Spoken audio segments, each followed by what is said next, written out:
Goeiemôre. Ek hoop dit gaan met jou goed. Dis Woensdagmôre. Nou gister het ek en jy 'n bietjie met mekaar gepraat om nader aan die Here te kom, om naby die Here te wees. En in tye van nood kan jy verseker weet dat die Here ook naby jou is. Vanmôre wil ek so 'n bietjie daarby aansluit en wil ek verder gaan en met jou praat uit 1 Samuel 17 vers 42. Hy sê: toe die Filistyn opkyk en Dawid sien. Nou, wat gebeur hier? Dis die verhaal wat Dawid teen die ou Filistyn Goliat gaan te staan kom.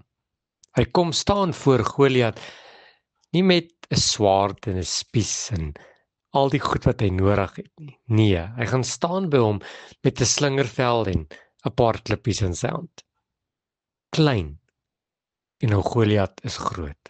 Hy sê toe die Filistyn nou Goliat opkyk en Dawid sien, het hy hom verag. Wat beteken verag? Hy het neergekyk op hom. Hy het gedink, "Sjoe, wat kan hierdie mannetjie doen? Wat is hy tot in staat? Wat kan hy tog vir 'n groot man soos ek doen?" Eintlik het hy in sy binneste en ek glo ook uiterlik gelag vir hierdie klein mannetjie wat voor hom staan. En by homself het hy gedink, "Sjoe, wat kan jy doen?" Hy sê, omdat hy 'n seun was. Ek hou van die woordkeuse. Hy praat nie dat hy die toekomstige koning was nie. Hy praat nie dat hy geoefen was in oorlog en dat hy die leeu en die beer verskeer het nie. Nee, hy sê, omdat hy 'n seun was. Jy sien nou, Goliat het hom nie geken nie. Hy het hom gemiskyk vir wat hy was. Vir hom was hy net 'n seun, maar eintlik was hy die toekomstige koning. Hy was nie net die toekomstige koning nie, hy was die een wat die leeu en die beer verskeer het toe hy sy pa se skape moes oppas het. En dan gaan hy aan, hy sê rooierig, met 'n mooi voorkoms. Dis asof hy sê 'n jong seun, nie vreeslik indrukwekkend nie, nogal so 'n bietjie rooierig, rooi hare en so 'n bietjie sproet op sy gesig. En dan sê hy net so terloops, nogal mooierig.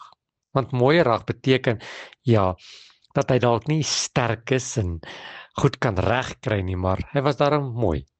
Daarom so 'n voordeel. Sjoe, waarmee is ek vanmôre besig?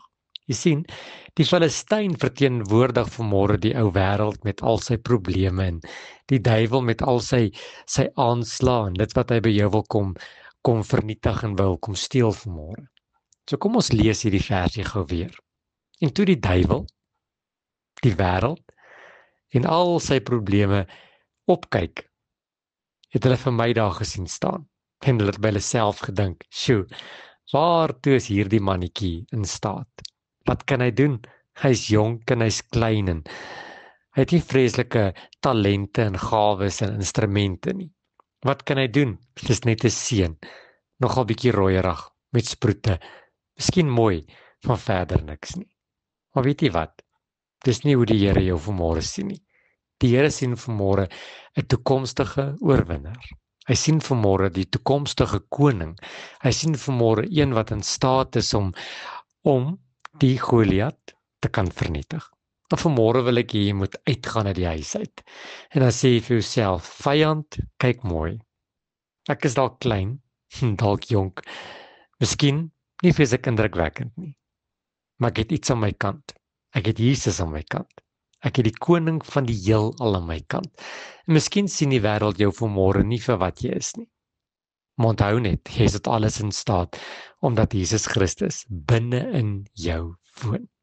En gaan vanmôre uit, en dan gaan jy die wêreld tegemoet, en elke probleem en elke struikelblok wat na jou kant toe kom.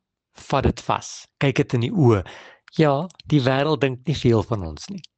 Maar ek en jy is vandag koningskinders. Ons is oorwinnaars. En mag jy vandag van die wêreld jou miskyk, jou slingervel in die gees uithaal en jou klippies uithaal en die wêreld tussen die oë tref en sê, "Vat so, want ek is nou maar eenmal die geseënde van die Here."